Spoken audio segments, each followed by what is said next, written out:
Hi, I'm Jason Inman, and this is Jason Talks Geek, where I talk about geeky things with geeky people on a geeky couch. And today I have Ashley Victoria Robinson. Hello. Yes, today we are going to break down the Arrow Season 5 Break the Rules trailer that just came out on Facebook. We're going to tell you a little bit about all the stuff that we spotted in it, maybe a couple Easter eggs, and then we're going to give our predictions for Arrow Season 5. So let's drop into that trailer. It's a pretty dark trailer, and it seems that in this trailer that Oliver is back to killing and also having a hard time being Mayor and Green Arrow at the same time. One wonders what his pal the Flash will think once he finds out that Oliver is now killing people again, just like he did to Damien Darhk back in Season 4. Green Arrow drops a criminal off a rooftop amidst a bunch of action scenes, giving the indication that the tone of this season might match the darker tone of Season 1. We get a lot of cool new looks at the vigilantes that are going to be teaming up with Oliver this year, including Wild Dog, Artemis, and Ragman, who it seems will all be trained by Arrow in a Ring My Bell scenario. I've never done that training scenario before, but I guess I could ring the bell. A bunch of murders are taking place around Star City. Felicity mentions that it could be another vigilante, or it could be Wild Dog, who's also violent in the comics, or is it Prometheus, the main villain of Season 5? I hope it's Prometheus. We see Oliver getting a lot of his scars and tattoos in this trailer that we have seen on his body since Season 1 as he finally joins the Bratva in the Season 5 flashbacks. And we also get a quick shot of He-Man himself, Dolph Lundgren. We get to hear Prometheus speak at the very end of the trailer, saying, "The Green Arrow is mine." The Green Arrow is mine. And I don't know who voices him at the moment, but it sure sounds a lot like Michael Dorn, who, if you don't know who Michael Dorn is, he played Worf in Star Trek The Next Generation. Now, I think this would be a funny casting choice since Tony Todd voiced Zoom in The Flash Season 2, because Tony Todd played Worf's brother on Star Trek The Next Generation. So we get little villain brothers in both shows. And some more Season 5 Easter eggs come from Stephen Amell, the Arrow himself's Twitter. He's been tweeting a lot of cool pics, including himself with Deathstroke, and an indication that the Green Arrow might be showing up on Supergirl.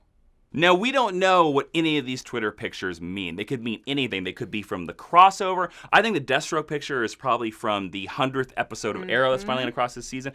I don't know if that Supergirl picture with Green Arrow means that he's going to be on Supergirl. I kind of think it's the crossover. What do you think about these pictures? Deathstroke, Supergirl, all these things. I think that the Supergirl stuff is either from Supergirl Episode 1, their new launching point. We know we're introducing them into this universe.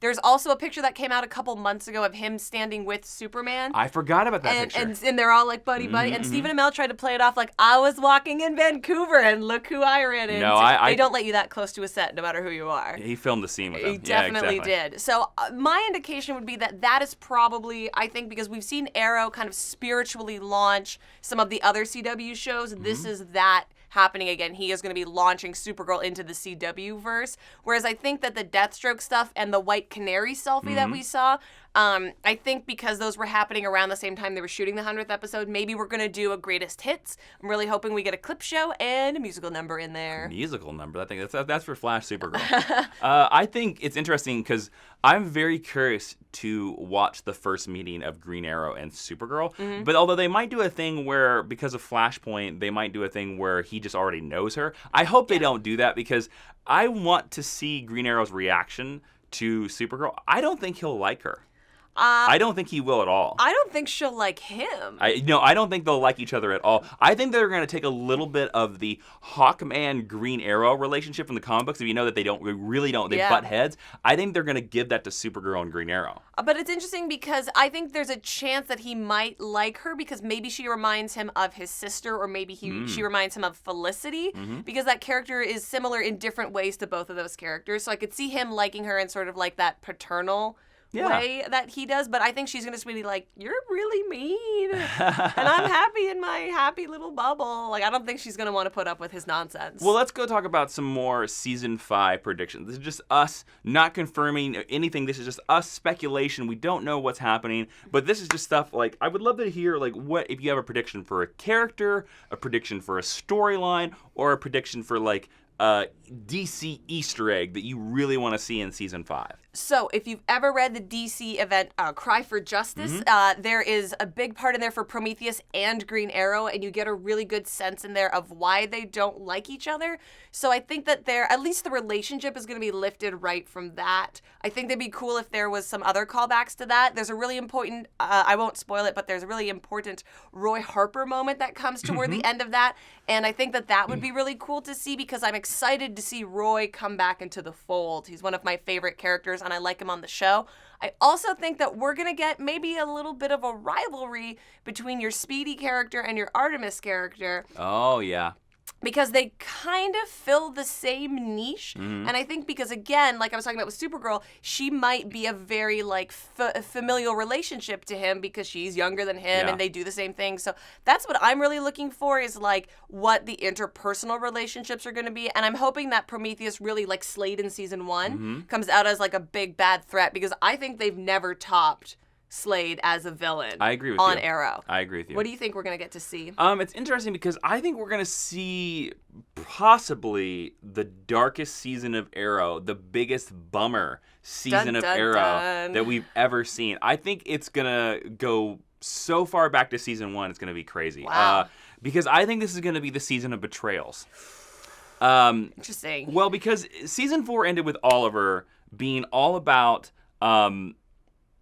I got to have this team, and over the course of the season, he loses the team. Diggle goes to the army. Speedy basically says that she's done, even though we see her in the new trailer in her costume. Yeah. So she's not completely done. She might be just done with Oliver. Felicity and Oliver break up, and Oliver's kind of on his lonesome. He's by himself as the Green Arrow again. So I think that him being mayor and superhero, he's going to realize, I can't do it by myself. Yeah. That's going to make him recruit these other vigilantes that I think have been inspired by Oliver. But I think every one of these vigilantes are going to betray him. I could see that because there's a lot of indication given in the trailers that this class of vigilantes doesn't hold themselves to the same standard that Team Arrow has. They're a little more like Ollie was in season 1. It also is I think is going to go back a little bit to the comic books because if you take the characters down, Ragman is a villain. Yeah. So I think that something's going to happen. He's going to turn against Oliver. Wild Dog becomes an anti-hero like the Punisher. He just kills people blatantly and does whatever. He sort of becomes a villain in the comic books too. I think Wild Dog is going to be the first one of them to turn. You think so? Yeah, I think Wild Dog turns before the 100th episode. Interesting. Yeah, and then interesting. I think if you go to Artemis, maybe going into a little bit of Young Justice territory. Yeah. She's the daughter of Sportsmaster over there. I think it would be interesting that what if we found out that Artemis was related to a certain character named Deathstroke? I would also love to see Artemis's sister. Yeah, Cheshire? Yes, who is also a villainess character in her own right. Artemis is also an interesting character because she's sort of a sacrificial lamb in the Young Justice storyline. And we know that Arrow really likes to kill off characters, so I don't think she's going to make it to the end of the season. And again, because she's basically filling the Speedy role, she's not going to stick around. I don't think any of these vigilantes make it to the end of the season. You don't think they make it out alive? Not a single. Mr. Terrific is the only one who'll make it. Oh.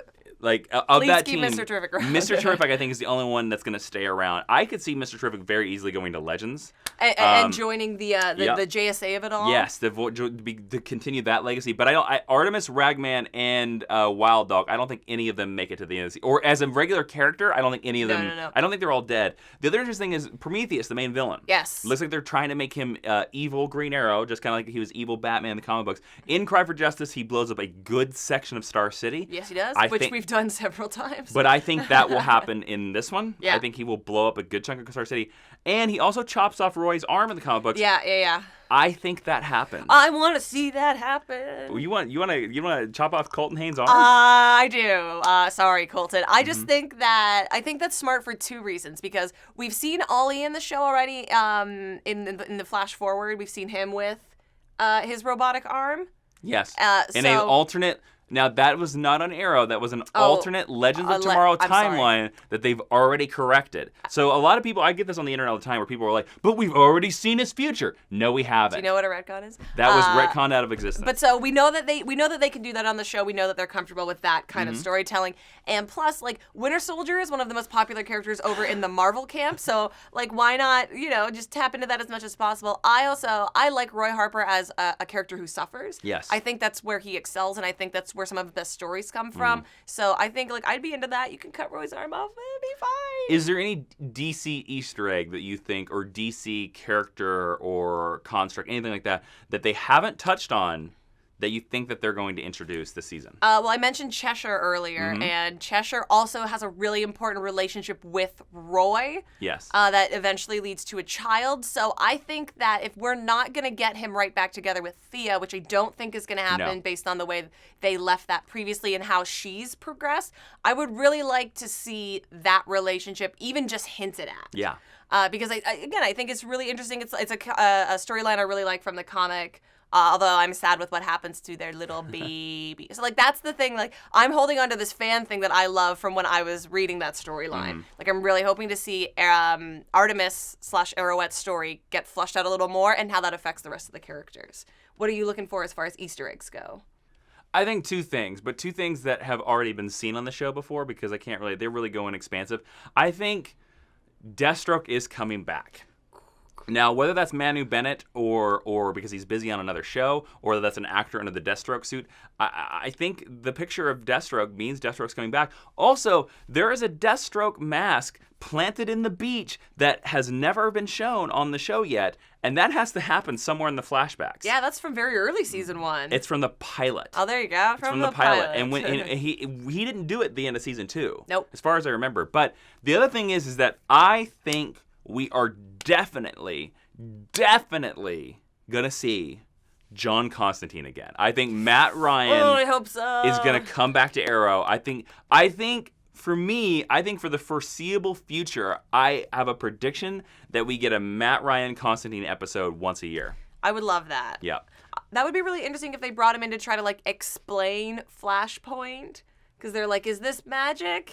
Actually, it would be interesting if they brought him in, because he comes to Oliver being like, the universe is wrong. And he's the only one who notices? Well, because in the comic books, John Constantine is one of the few characters that sense that Crisis on Infinite Earths happened. You're right. So it would be interesting if he knows that the universe is wrong. And he's like trying to tell everybody, and everybody's like, but what? There always was a super. Like, he's just like, there never was a guy with a flying cape around, mate. There was no bird, man, plane. That's dumb. That's bloody bonkers. That'd be really cool. That's a terrible Matt Ryan. But that would be a really cool way. So maybe Matt Ryan appears on Flash then. Or Legends, whatever. I'll take it. There you go. Somewhere in the CW Yeah. verse. So those are some of our predictions for Arrow Season 5. Guys, if you like any of them, tell us down in the comments what you think. Don't forget to subscribe, because we do lots of nerdy conversations about Jason Talks Geek and all kinds of things, including our podcast, Geek History Lesson, that you can find on iTunes and Stitcher. Go follow Ashley on Twitter. Where? At Ashley V. Robinson. Follow me on Twitter at Jawiin. Guys, we'll see you next week. Bye-bye.